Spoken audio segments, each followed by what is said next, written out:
Hello, angels. It's been a minute. YouTube, right? I've been busy. I drop like 3 or 4 shorts every week. That's YouTube. That's YouTube. Enough. Still writing, going to a bunch of shows, seen half the artists I'm going to talk about on this list today, this year, and I have met some of you guys at those shows, and you're all lovely. Oh yeah, I bought this. This doesn't have anything to do with anything.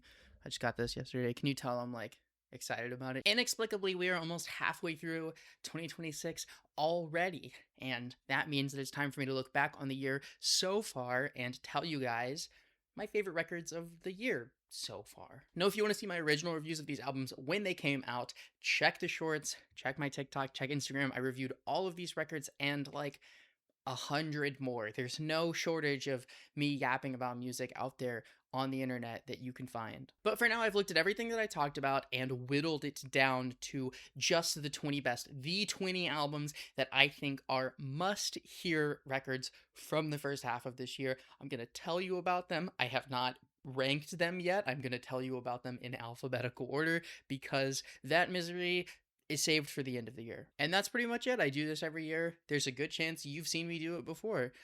So without any further hesitation, let's jump into it.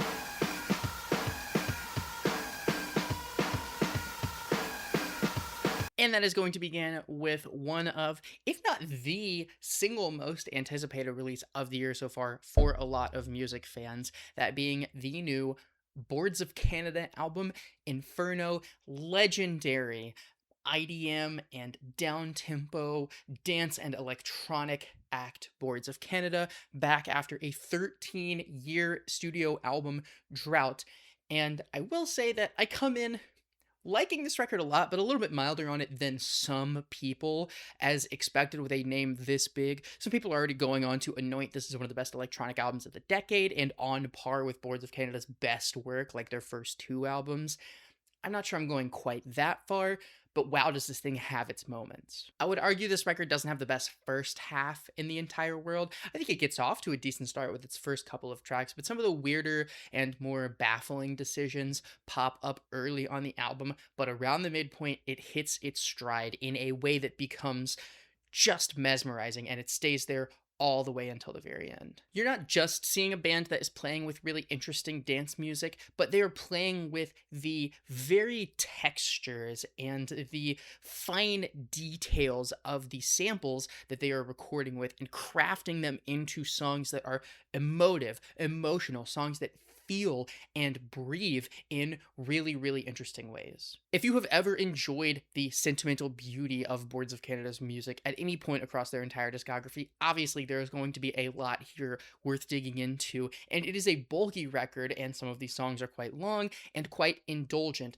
But even for people outside the sphere of IDM who are already big fans and already extremely hyped about this thing, there's a lot of intimate and beautiful sounds to be found here. And with each one of these records, I will give you just a single track to listen to that should consolidate as much as possible what there is to love about a band or a record. In this case, absolutely everybody seems to agree. The best track on Inferno is the brilliant You Retreat in Time and Space.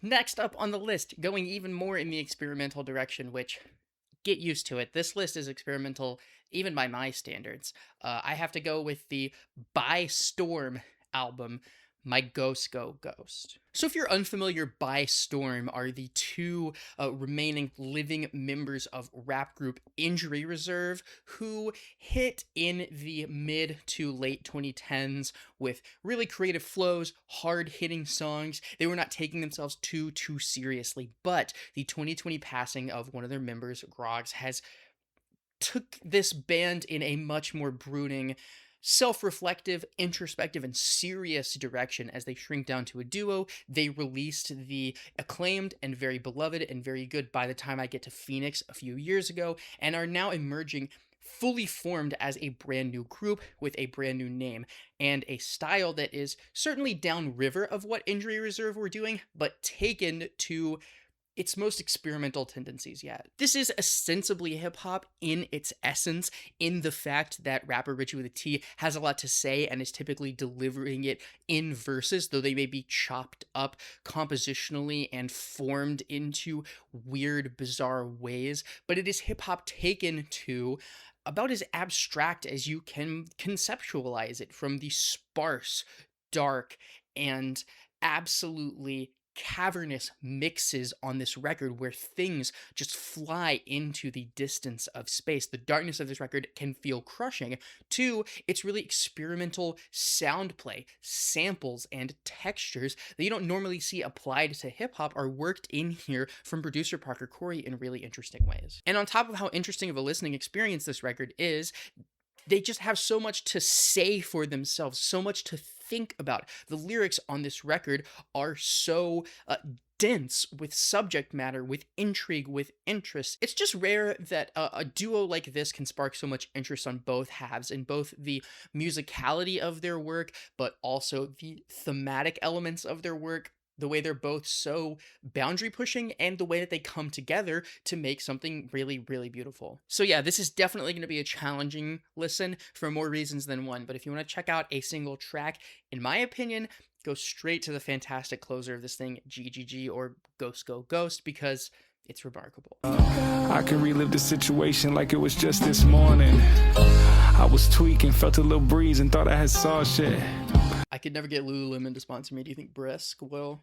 If you know anyone at Brisk, hit my line. Next up on the list, third album on the list, it is the ferocious, legendary, pioneers, innovators of metalcore, Converge.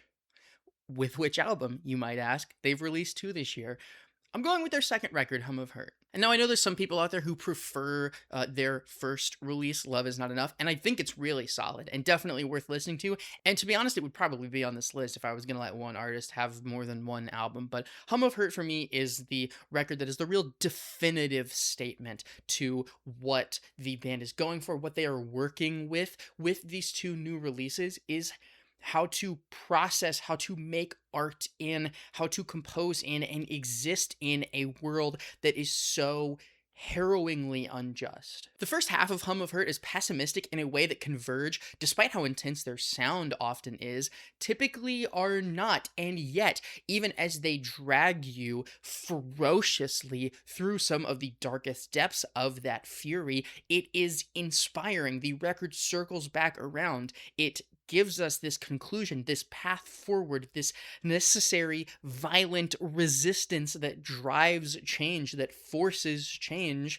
And it's a fascinating note to end the album on. This whole record is such a journey of what it feels like to live in hell, in terrible, horrible, awful everything all the time. And there really isn't a band who is capable of conjuring that fury and that emotion better than Converge. And if you want proof, check out the aptly titled track, It Only Gets Worse.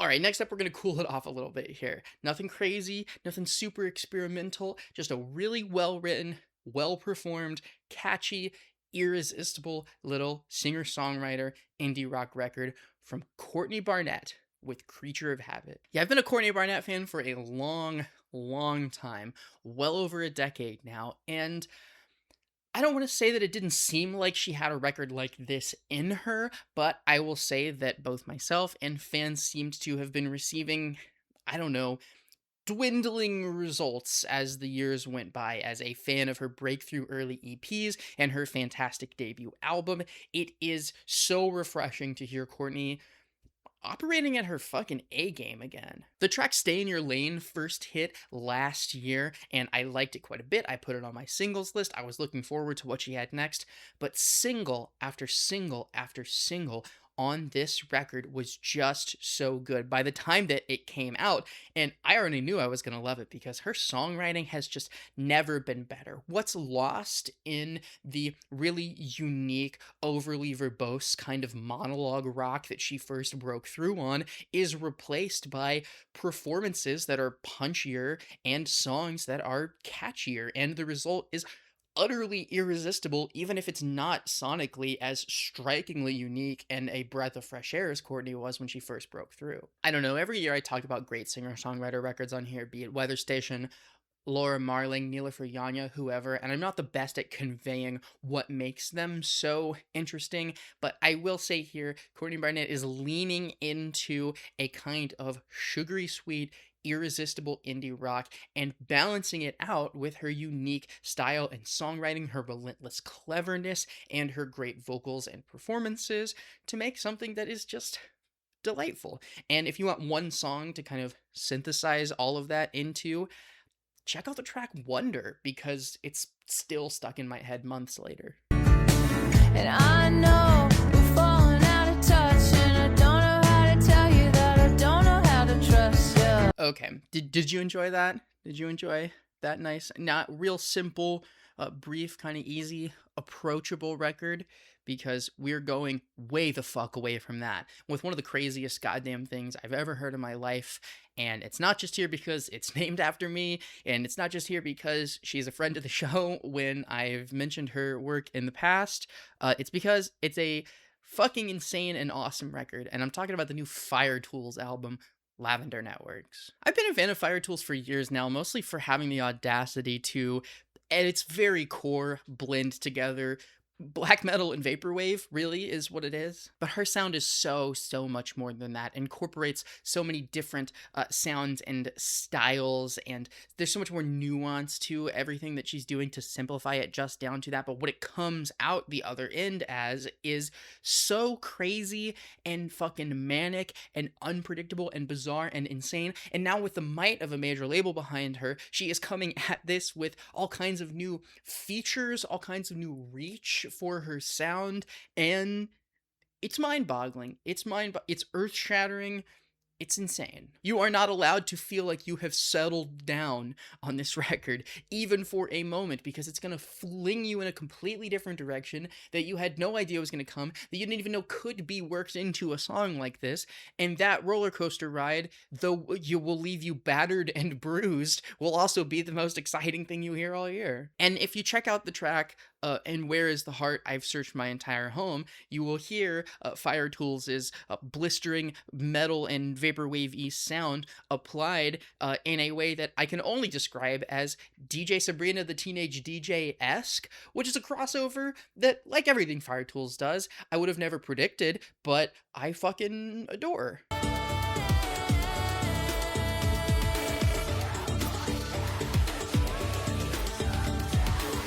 Okay, we're seated. We're seated for this one. We're a quarter of the way at. We're in a groove now. We're gonna start flying through these, and that's gonna start with the sixth record I want to talk about today, and that is the sophomore record from Friko, Something Worth Waiting For. Which, boy, doesn't that title say it all? And they didn't even make us wait that long. This indie folk, indie rock band debuted a few years ago, but are now back with a leap forward in sound that I would describe as stunning. And single after single, building up to this record, it was one of those things where every song was so good that you kind of knew it was going to be a good record, but my God, even compared to the singles that I really enjoyed, there are some deep cuts here like Guess and Certainty that blow them out of the water. And what we're left with is a record that feels like the true to form torchbearer of folk-inspired, instrumentally dense, and thematically verbose indie rock from like the mid-2000s.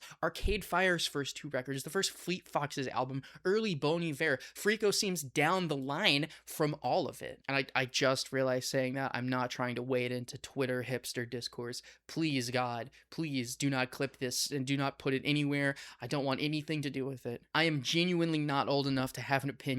I just read a lot of books. What were we talking about? Friko. Oh yeah, Certainty. I can't believe it didn't make it as a single because it's one of the most amazing things I have heard all year. If you are into the kind of grandiose crescendos that a band like, say, Black Country New Road or Maruha are doing with a post-punk flair and want to hear a fucking killer shot at it with indie rock stylings instead, Certainty.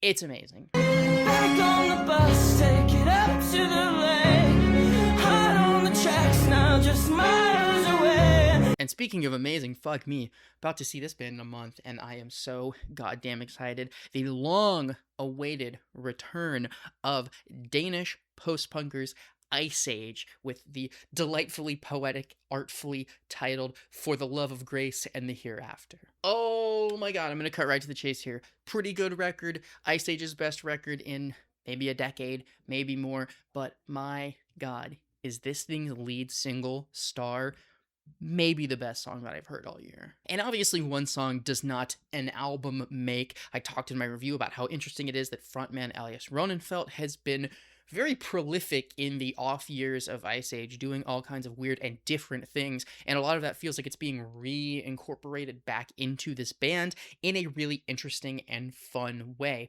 But ultimately, this thing is made by its highlights, which are 5 or so of the best post-punk tracks you're going to hear this year, peaking with Star, which is genuinely, right now, today, probably my favorite for the best single I've heard anywhere the entire year. It's incredible. If you only listen to one song in this whole goddamn video, make it Star by Iceage, because clearly I am visibly obsessed with it. Got me dying like a star, centuries apart, sunlight in the battered sky. Speaking of things I'm unfortunately obsessed with, James Blake, with his new record, Trying Times, was obviously always going to make the list. I love James Blake, everything he does, except for that Lil Yachty album. He can really do no wrong, in my opinion. I loved the singles leading up to this record. I loved the talk that he was having about separating himself from the music industry and how much it related to a single and music video of his a few years ago that I was completely obsessed with.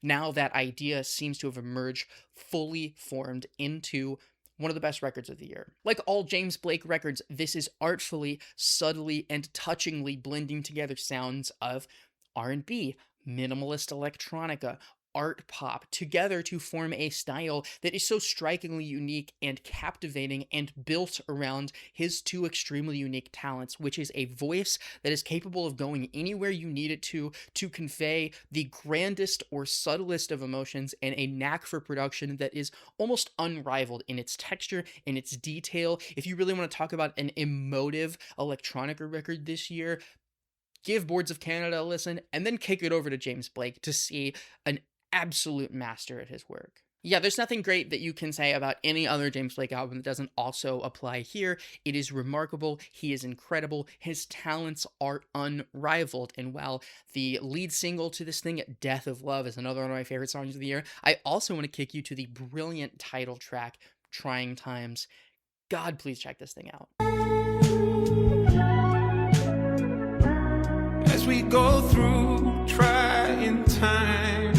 Finally, on this list, we're getting to the goddamn pop records. I don't know why they come up so late in the alphabet, apparently. But yeah, for every insane experimental record on here, there is an irresistible fucking pop record. And the first one that we're going to talk about, Jessie Ware with Superbloom, completing a trilogy that dates back to 2020.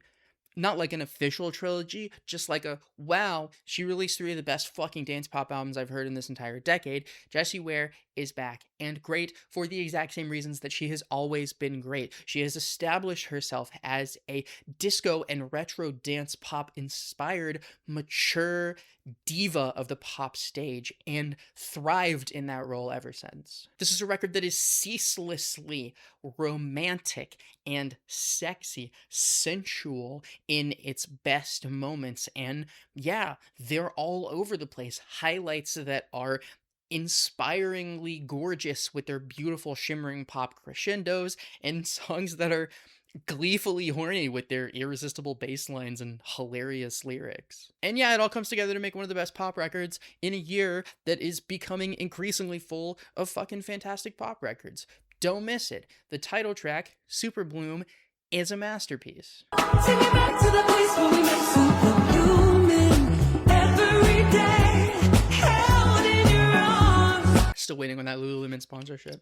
All these years later. Number 10, halfway point of the list, Mandy, Indiana with Urgh. French noise rock outfit, Mandy, Indiana, here with their sophomore record, a huge breakthrough in terms of acclaim and acknowledgement of how interesting and how unique and how good what they're doing over here is. A blend of sonic styles that is a little bit analogous to what Kim Gordon has been doing on her recent records. Those deadpan vocals that really drive points home amid a sea of thumping bass hits and heavy distortion. There's even a fucking Billy Woods feature on this thing. Yeah, if French noise pop didn't perk your ears up for this thing, Billy Woods' name should. The guy who popped up on a Panchico record last year is continually proving that he can make any song better with a little bit of time and focus. And if you want to encapsulate everything about this record that makes it so interesting and so groundbreaking, its genre blending tendencies, its explosive sonic demeanor,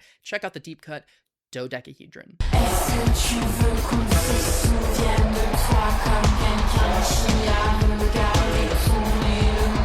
Second half of the list, and one of the really delightful things about this second half is that it features some brand new bands, debuts or major label debuts, artists I haven't gotten the chance to talk about before. Sometimes on this list it feels like I'm talking about James Blake and Jessie Ware and somebody else I'll talk about later every single goddamn year. So it's really refreshing when bands like Modern Woman come through with striking debut albums like Johnny's Dreamworld. And yeah, this one grabbed me in a really authentic way, this British art punk band with a couple of singles that I thought were really interesting. We get the track Neptune Girl, which I kind of felt like was really going to be indicative of their sound, that playful, pushy, art punky edge. And then they came along with the song Daniel, which is much more stark, much more gentle, beautiful song, and then kind of fused those worlds together with the title track. And all of that versatility that's on display so impressively is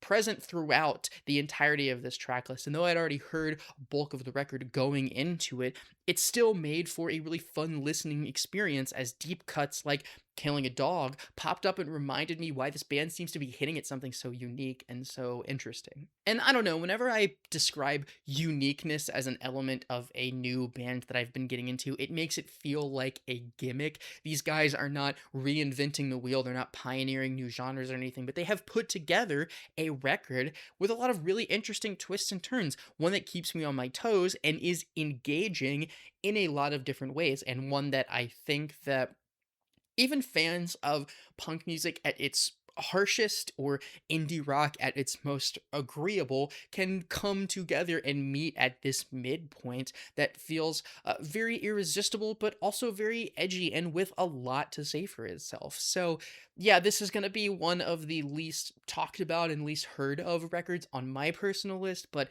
it's one that is definitely worth diving into, and there's no better place to start than the title track, Johnny's Dreamworld. Washing cars in slow motion. And I guess this one's kind of a debut, though don't hold your breath for the best debut albums of the year list appearance for the trollishly titled My New Band Believe album. It's self-titled. So this is Cameron from Black Midi. You probably know that, and there's a good chance if you're watching a video like this, you've already heard this record, because Black Midi superfans and Lavender's superfans are a Venn diagram that's just a circle. But in case you somehow missed it, in stark contrast to the kinetic maximalism and thematic insanity of Jordy Creep's breakthrough solo album, this new project of Cameron's has assembled a bunch of musicians together to play this very verbose but fundamentally acoustic, despite all of its layers, style of what I guess would qualify as indie rock. But it very much feels like it's existing in that kind of nebulous and difficult to define space that Black Midi's music was not all that long ago. And yeah, it's driving, it's chaotic at points, it's bouncy and fun, but very genuine and earnest. This record manages to do a lot of things, and when you look at the talent involved in its writing and its creation, it's easy to see why. But at its core, it is all centered around Cameron as a unique artistic voice and vision for the entirety of this project, and the best place that is on display is in the strikingly beautiful song Love Story. I'm smoking these on the side, dropped into my waters while you wash Oh my god, worried that I hadn't said the word experimental in a few entries. Well, you knew this one was going to be on the list. One of the big breakthrough, critical darlings of the year so far, the Neurosis record, Undying Love for a Burning World. God, that title is fucking hard. Neurosis returning after a long absence with what may already be their most acclaimed record to date. This kind of experimental metal outfit that has racked up a couple classics in the 2000s that old school metalheads will tell you are a absolute must listen. Kind of surprising everyone by returning triumphantly, replacing a member of their rotation with the drummer of the band Iceage, which is how I heard about it because I love this sort of noise metal and drone metal project Iceage, and it seems like a kind of match made in heaven. This record is formatted in a really interesting way, where there is a little bit of compositionally a kind of swansiness to it, a kind of long crescendo that plays out in between the individual crescendos. I would describe it as a brief instrumental beginning, and then the fantastic Mirror Deep, which, spoiler alert, is a song I'm going to recommend, which sounds like it's pummeling you right out of the gate, but you just don't realize the scope and the sonic intensity is only going to grow with every single track. It is a record that gets bigger, gets heavier, more crushing, more pummeling as you move along down it. And what can I say about that as a full listening experience? It's fucking throttling, but in a kind of addictive way. So yeah, this one's really gonna punch your skull in. I don't think I've had my skull punched in by a record this hard in years, maybe since that Body record in like 2021, but not for the faint of heart, though. If you dig into it, obviously check out the song Mirror Deep.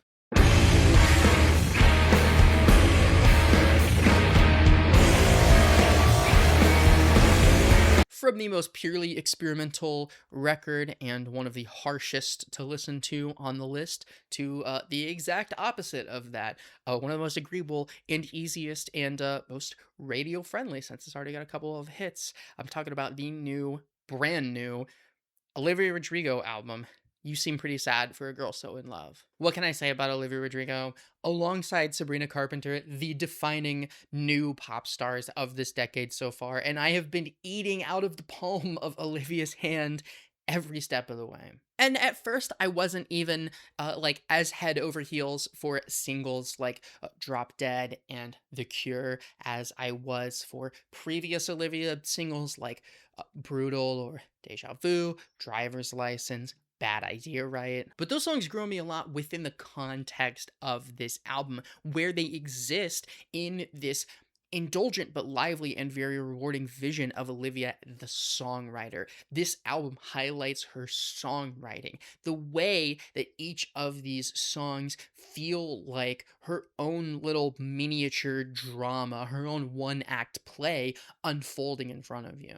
And yet it's done in such a grounded and earnest way. Like, one of my favorite things about this record is that Olivia Rodrigo is clearly one of the biggest Cure fangirls on earth. You can tell on songs like Maggots for Brains, where she is just straight pulling from right prime mid-80s Cure sounds on the instrumental here. And then, of course, Robert fucking Smith himself pops up for a feature, which is awesome. And though I wouldn't call the energy of this thing's upbeat tracks as pop punk as her upbeat highlights in the past, there are certainly songs here like My Ways and the fantastic Expectations that hit a home run. It's not all ballads. The ballads are great highlights, but everything that I have loved about Olivia Rodrigo that makes her unique, that makes her interesting, that makes her singular and defining is present on this record. And yes, to be honest with you, I could recommend a slower, more ballad type song like Purple or like Honeybee, but Expectations has been blowing up my summer playlist in the week since this record came out, and I just can't get enough of it.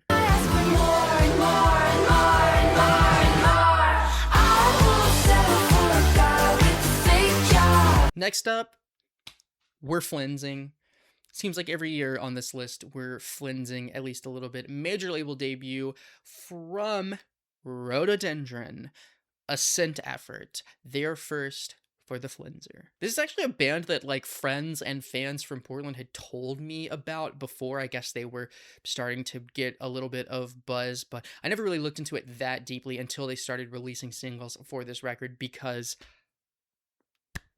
goddamn. And I know the post-punk world is oversaturated. I would say a lot of people will see some Maruha in this instrumentally. And yeah, I totally see where they're coming from, but I also think that this lane of post-punk can often be more bashing than it gets credit for. And while don't get me wrong, Rhododendron can bash you over the head, they do it at the end of like Spitting Out Copper with the surprise screamo vocals that come out of nowhere.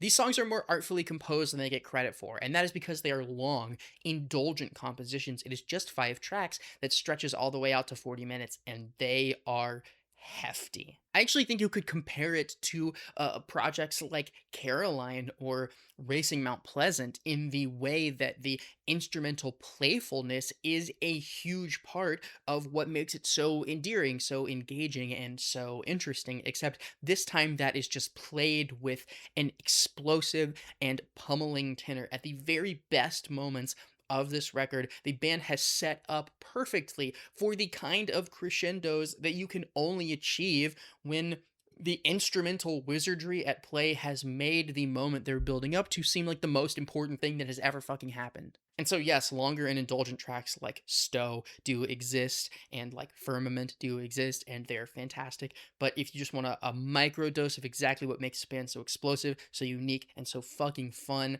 check out the song Like Spitting Out Copper. It's the second single, and it fucking rips.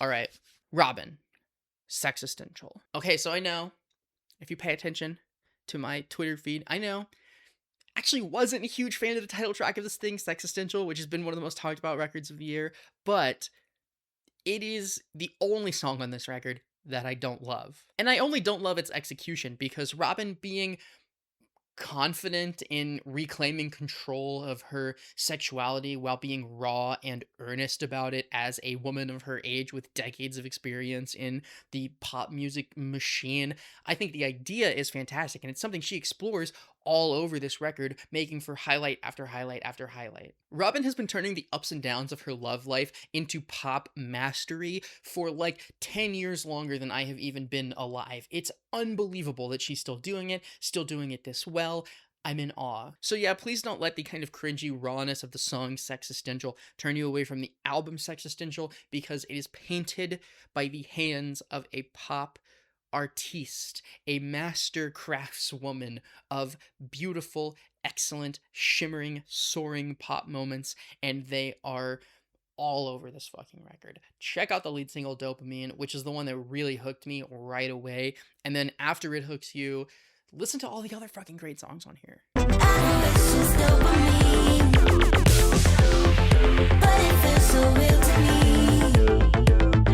Oh, another debut album on this list that I probably should have mentioned alongside Caroline and Racing Mount Pleasant earlier, talking about Rhododendron, but I didn't want to spoil that I was going to be bringing up the self-titled debut from Shaking Hand. It's self-titled Shaking Hand. This is a 3-piece post-rock band that first grabbed my attention last year with a couple of singles tracks like In for a Pound and eventually the fantastic closer Cable Ties, and I thought that what they were doing was really interesting. You know, I've heard post-rock played with in so many different ways. I've heard the style of crescendos played so many different ways, but they are working in a subtlety, a kind of uniquely dreamy approach that reminds me of a style of indie rock that's almost like pre-Arcade Fire, late 90s, early 2000s, the kind of thing that I have nostalgia for even though I wasn't there, but that you don't hear a lot of people trying to play off of for nostalgia purposes. And in that sparseness and that occasional coldness cut through with these really beautiful group harmonies and kind of soaring pieces of instrumentation, they again craft something that is really, really compelling, unique, but not in a gimmicky way. The scope of this record actually isn't that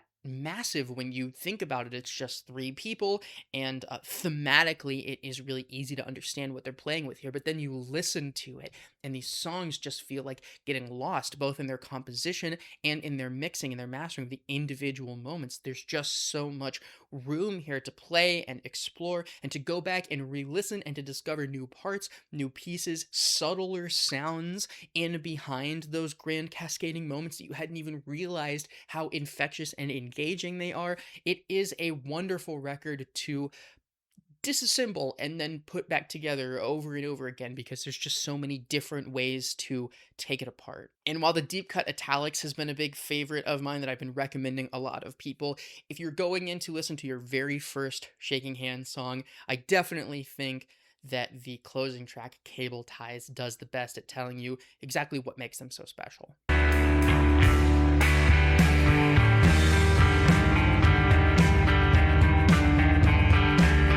When I make these videos in years past, people tend to ask me in the comments, or just like in real life, okay, those are your best records, but what's the album of the year so far? And normally I don't have an answer for them. Normally I have like a 5 different answers, because I haven't thought about it that much. But you would be fucking stupid. I would be fucking stupid. Anyone would be fucking stupid to pretend that the best goddamn album of 2026 so far is anything other than Slayyyter's The Worst Girl in America. This album is so fucking good, and I knew it was going to be good. It feels so good to be early on Slayyyter. I've been dishing out Slayyyter praise for so fucking long. As long as I've been blogging, I've been fucking putting daddy as fuck in Instagram captions and self-destruct and the top 10 of my singles of the year list. I fucking love Slayyyter, and all of that, every bit of it has paid off, because even last year when she was starting to release these singles that would eventually become irresistible summer hits of this year, I was talking about how fucking good they were. The song Cannibalism was like in my top 20 singles of the year last year, and it should, in retrospect, have been even higher, because it's fucking amazing. And then she started this year by releasing Dance and Gas Station, 2 more insane singles. And listening through this record, literally the very first thing that she serves up is one iconic fucking single after another for the entire first half of the record. I misused pop masterpiece earlier when I talking about whoever the fuck, Robyn or Jessie Ware.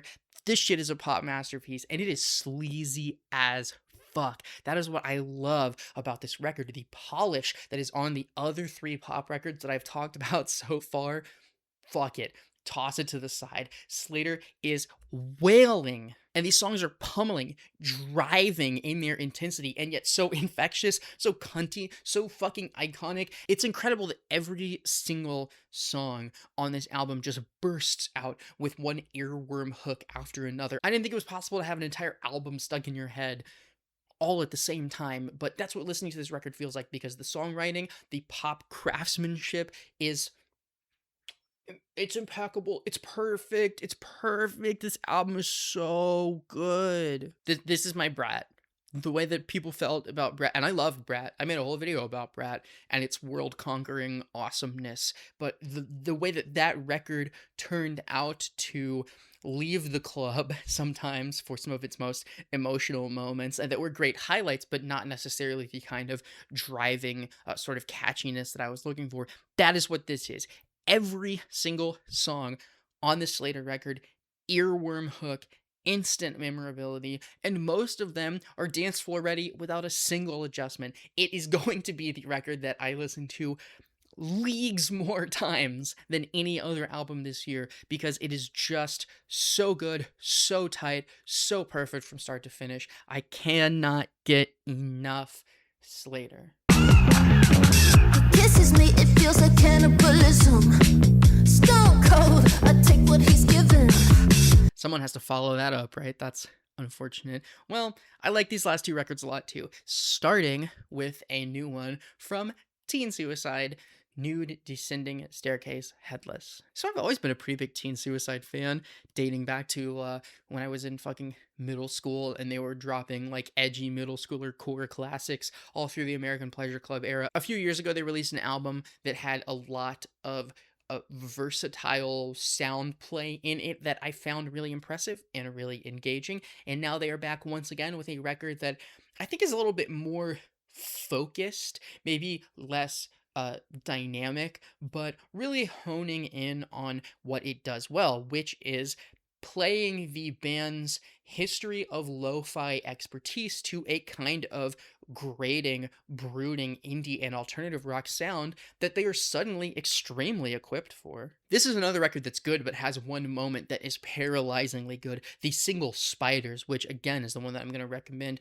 What a moment for Kitty. I'm always just baffled by where Kitty started, where she has ended up joining this band, and the meld of minds between the two of them that has led us to this song Spiders, which is just fantastic. Catchy, brooding, raw, but so, oh my god, so Kitty at the end of the day. So Kitty. There's just no other way to put it.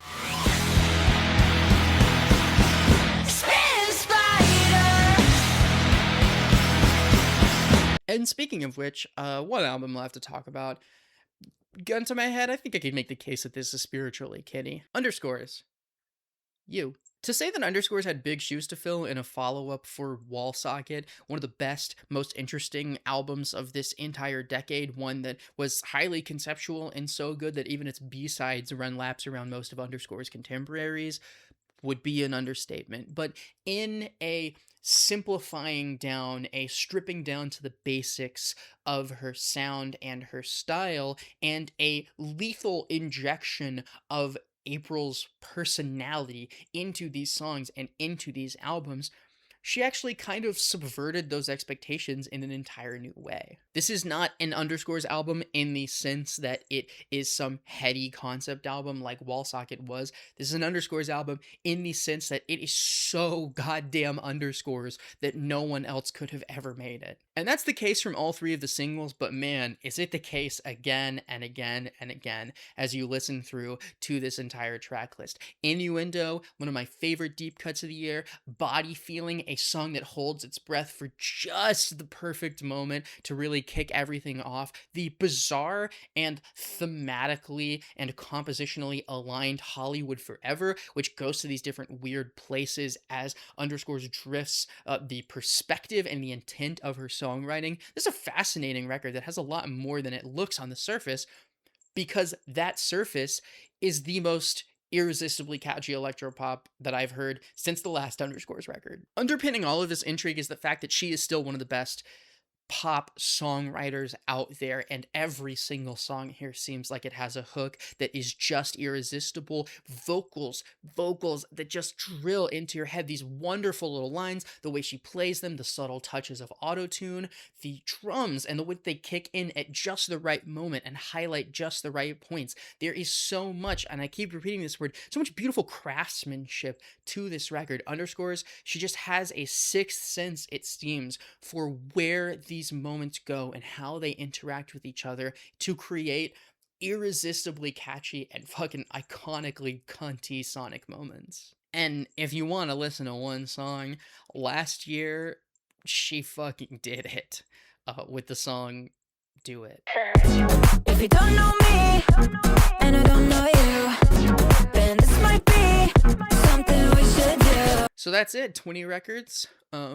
I guess I'll shout out while we're here just a pair of EPs that I think are really good and on par with these albums. A short one from Algae Bloom, beloved screamo band who broke up. This is the last material they're releasing as Algae Bloom, and it's fucking phenomenal. As well as The Field, kind of underrated or sort of not quite as well acknowledged down-tempo electronica project that I am really, really thrilled about returning with this fantastic new EP that is like basically a full albums of material for most artists. Both of these are absolutely awesome, and you should also listen to them. And that's it. I know better than to make you people any promises about recording and releasing YouTube videos. Do I have scripts open for 3 different YouTube video essays? Sure. Am I going to finish them? I don't fucking know. But what I will do is continue to release several shorts a week talking about the best singles that I hear and reviewing great albums so that you can stay in touch with all of the best music of 2026. Tell me down there in the comments what songs and albums you have had on repeat. Tell me that I'm stupid for liking a record that isn't good, or stupid for not liking a record that is good and not including it here. There were a bunch of records that just missed the cut, so I'm expecting that some commenter's favorite album of the year will have landed just short of making the list. I'm sorry. And hopefully I see you again and have something to talk about before the goddamn end of the year, but no promises. Thanks for watching. I've been Lavender.